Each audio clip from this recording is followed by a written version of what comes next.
Hello दोस्तों, आप सभी को गुलाब जामुन जैसी मीठी मीठी नमस्कार। और इसी के साथ आप लोगों का स्वागत है आईपीओ के लव ट्रायंगल शो में। बैक टू बैक एक और आईपीओ हमारे पास आ चुका है। आज हम इस वीडियो में पूरी डिटेल्ड में जाकर कंपनी का पूरा कच्चा चिट्ठा खोलने वाले हैं और उसके बारे में जानेंगे कि कंपनी काम क्या करती है, उसके फाइनेंशियल्स कैसे हैं, उसके पॉजिटिव से लेकर नेगेटिव्स तक, और उसी के साथ साथ कंपनी का टाइम टेबल क्या रहने वाला है और कंपनी किस ऑब्जेक्टिव के लिए अपना ये आईपीओ ला रही है और उस ऑब्जेक्टिव को पूरा करने के लिए किस वैल्यूएशन पर ये अपना आईपीओ लेके आ रही है। और साथ ही साथ पीयर टू पीयर कंपैरिजन में देखेंगे कि कंपनी कितनी महंगी और सस्ती आ रही है और एट लास्ट में इसमें मेरा फाइनल डिसीजन क्या रहने वाला है वो भी हम इसमें डिस्कस करेंगे एजुकेशन और लर्निंग पर्सपेक्टिव, जो आपको सिंपल एंड क्लियर वर्ड्स में मिल जाएगा। तो अभी से इस वीडियो को लाइक कर दीजिएगा। तो शुरू करते हैं आईपीओ का love triangle show. Avalon technologies limited लेके आ रही है अपना आईपीओ। अगर हम कंपनी की बात करते हैं इस टाइप की ना, लेटेस्ट में ही हमें 3-4 आईपीओ देखने को मिल चुके हैं। अगर मैं कुछ के नाम लूं, केनस टेक्नोलॉजीज हो गया, एलिन इलेक्ट्रॉनिक्स हो गया, या फिर सिरमा एचजीएस टेक्नोलॉजीज हो गया, तो ये सारी कंपनी एक जैसी ही रहने वाली है। लेकिन ये सारी की सारी कंपनी इलेक्ट्रॉनिक्स मैन्युफैक्चरिंग की कंपनी रहने वाली है। तो आप लोगों को इतना तो समझ में आ चुका होगा कि कंपनी का मोटा मोटा क्या काम रहने वाला है। ये कंपनी 1999 में इनकॉर्पोरेट हुई थी और ये कंपनी फुली इंटीग्रेटेड होने वाली है इलेक्ट्रॉनिक्स मैन्युफैक्चरिंग सर्विसेज में। और इस कंपनी की स्पेशली खासियत यही रहने वाली है कि ये बॉक्स बिल्ड सॉल्यूशंस प्रोवाइड करती है और उनको डिलीवर करती है। और कंपनी का जो मेन फोकस रहता है वो ये रहता है कि हमारे प्रोडक्ट्स में कोई दिक्कत ना हो, वो पूरा का पूरा हाई प्रिसीजन इक्विपमेंट होना चाहिए। और कंपनी एक लीडर भी रहने वाली है अगर हम 2022 के रेवेन्यू की टर्म्स में देखते हैं तो। उसी के साथ साथ इस कंपनी का ग्लोबल डिलीवरी नेटवर्क काफी यूनिक रहने वाला है। कंपनी पूरे के पूरे प्रोडक्ट को प्रोवाइड ही नहीं करती बल्कि उनके सॉल्यूशंस को भी प्रोवाइड करती है। अब वो कैसे? कंपनी पहले पीसीबी मॉडल्स को तैयार करती है, फिर उनको पूरे के पूरे इलेक्ट्रॉनिक सिस्टम को मैन्युफैक्चरिंग करके असेंबल करके पूरा का पूरा जब वो बॉक्स बिल्ड हो जाता है फिर उसकी डिलीवरी देना। तो ये मेन कंपनी का मॉडल रहने वाला है। और सिर्फ इंडिया में ही नहीं, ये अदर कंट्रीज में भी अपने माल को बेचती है, जैसे कि चाइना हो गया, नीदरलैंड हो गया, यूनाइटेड स्टेट्स हो गया, जापान हो गया। अगर हम कंपनी की ऑफरिंग्स की बात करते हैं, कंपनी काम क्या क्या करती है, तो पीसीबी डिजाइन हो गया। आप लोगों ने देखा होगा कि जो कंप्यूटर्स वगैरह में नीले रंग के बोर्ड्स होते हैं तो हम उनको पीसीबी बोल देते हैं, प्रिंटेड सर्किट बोर्ड्स। और उनका असेंबली हो गया, केबल असेंबली हो गया, वायर हार्नेस हो गया, sheet metal fabrications and machining, magnetics और end to end box building of electronic system. और ये सभी काम ये कंपनी करती है।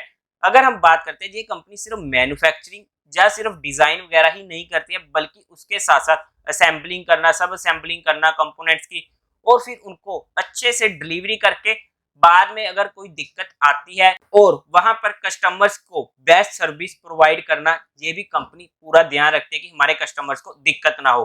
तो ये तो हमने कंपनी के बारे में मोटा मोटा जान लिया। अब अगर हम कंपनी के फाइनेंशियल्स की बात करते हैं तो टोटल एसेट्स में अगर हम देखते हैं तो 31 मार्च 2020 में थे 450 करोड़, 2021 में हो गए थे 512 करोड़ और 31 मार्च 2022 में हो चुके हैं 587 करोड़। एक अच्छी डिसेंट ग्रोथ हमें जहां पर देखने को मिल रही है और लगातार एसेट्स इंक्रीज भी हो रहे हैं, जो कंपनी के लिए एक अच्छी बात होने वाली है। इसके बाद अगर हम टोटल रेवेन्यू की बात करते हैं तो 31 मार्च 2020 में थे 650 करोड़, 2021 में हो चुके थे 695 करोड़ और 2022 में 850 करोड़।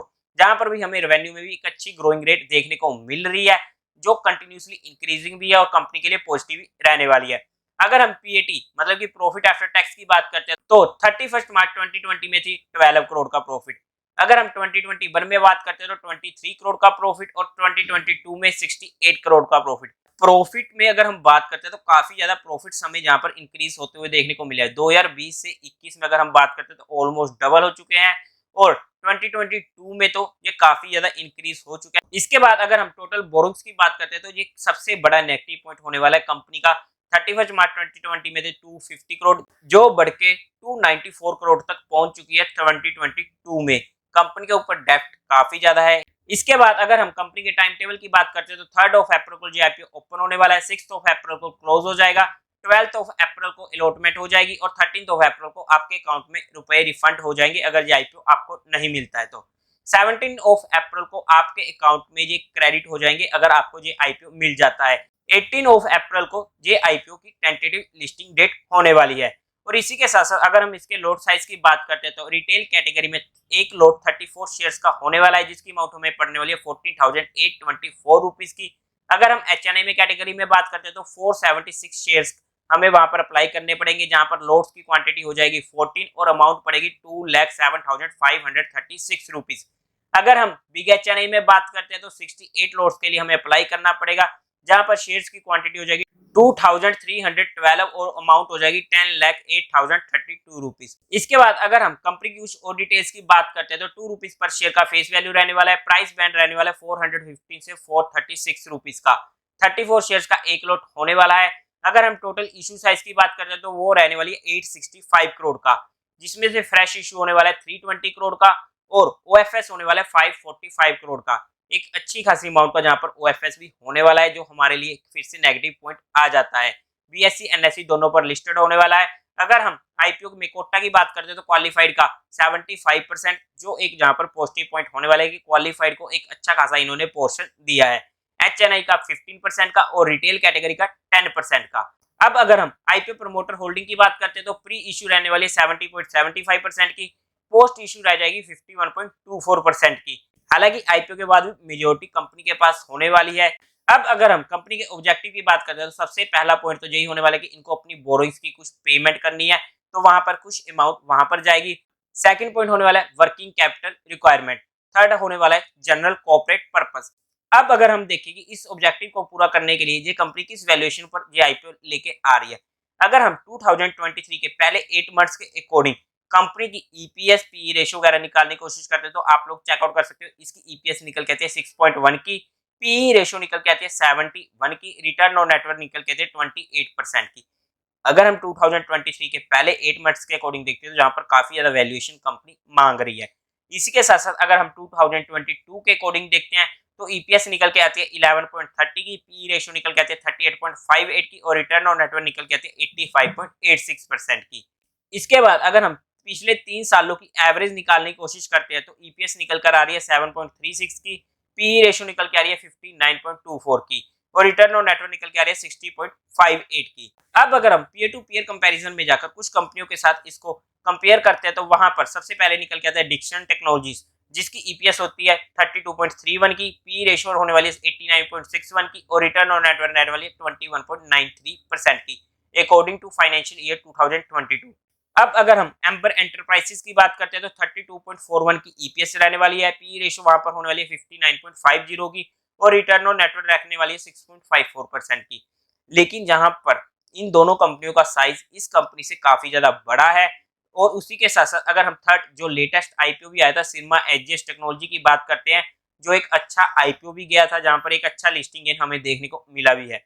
ईपीएस वहां पर निकल के आती है 5.25 की, पी रेशियो निकल के आती है अप्रोक्स 50 की और रिटर्न ऑन नेटवर्थ निकल के आती है 13 की। और इसी के साथ last but not the least Kaynes technologies, जिसकी ईपीएस निकल के आती है 9.7 की, पी रेशियो निकल के आती है 106 की और रिटर्न ऑन नेटवर्थ निकल के आती है 24.29% की। अब अगर हम ओवरऑल में बात करें ना, कंपनी सस्ता आईपीओ नहीं ला रही है, मतलब कि कंपनी ने हमारे लिए जहां पर कोई स्कोप नहीं छोड़ा है जिसे हम इजीली टेंशन फ्री होकर अप्लाई कर सके। अब अगर हम बात करते हैं कि हमें इस आईपीओ को अप्लाई करना चाहिए या नहीं करना चाहिए, अगर मैं अपना पर्सनल डिसीजन दूं तो सबसे पहले तो आईपीओ अप्लाई करने के लिए हमें चाहिए होता है कि डीमेट अकाउंट। आपको डिस्क्रिप्शन में इंडिया के बेस्ट ब्रोकर्स का डीमेट ओपनिंग अकाउंट लिंक मिल जाएगा, जहां से आप अपना अकाउंट ओपन करवा सकते हो, अपने फैमिलीज का करवा सकते हो।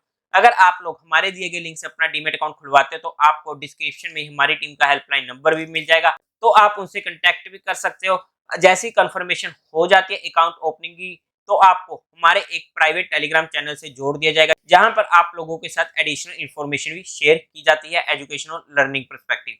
इसी के साथ साथ अगर मैं इस आईपीओ में अभी के लिए अपने फाइनल डिसीजन की बात करूं तो देखो, फिलहाल के टाइम पे इसमें इतना अच्छा स्कोप हमें नहीं देखने को मिल रहा लिस्टिंग गेन के ऊपर अगर हम बात करते हैं।